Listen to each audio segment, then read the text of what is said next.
traître, c'est comme ça que les fans d'OKC l'ont appelé pendant un long moment. L'histoire de Kevin Durant, restez avec moi, je vous explique tout.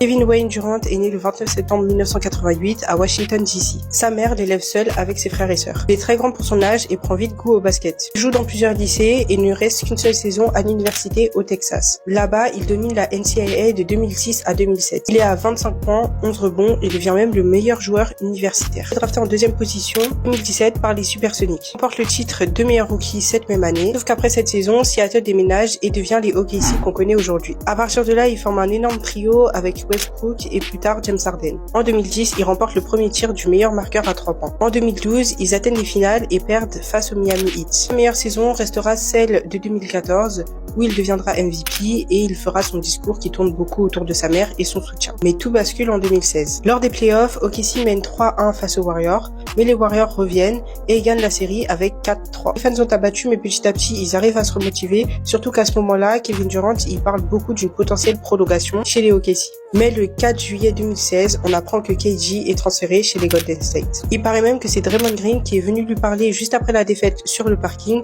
d'un potentiel transfert. Après 9 saisons à leur côté, les fans voient ça comme une trahison. Mais la vraie question, c'est est-ce qu'on peut vraiment lui en vouloir? Une équipe qui a remporté la saison l'année dernière et qui vient d'effectuer la meilleure saison régulière de toute l'histoire de la NBA, elle propose un contrat de 54 millions pour 2 ans.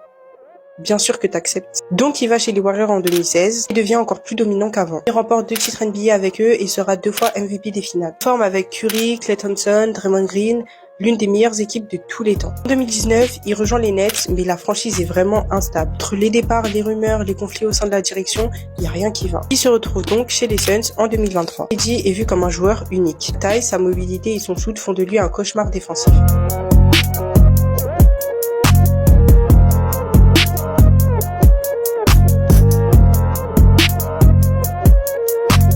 Il est parfois critiqué pour ses choix, mais son talent reste indiscutable. Cette année, on va le voir chez les Rockets, alors j'ai énormément de choses à dire sur ce transfert, mais je pense que j'en parlerai dans une autre vidéo.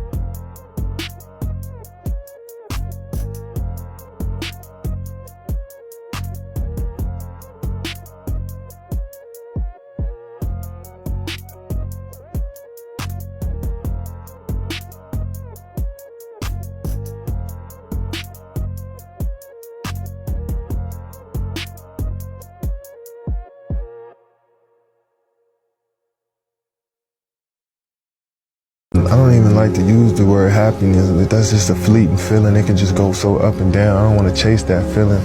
It's just not the efficient way for me to live. I feel like just having peace and really simply just enjoying being alive every day is the best for me to be. You know, I don't want to be happy and sad. Like, I don't even want to have to go through that. I just want to just kind of float through life. I experience so much. I just want to take on every experience for what it is and enjoy it in a moment, you know? So I don't want to chase happiness, you know, so that I just try to stay even.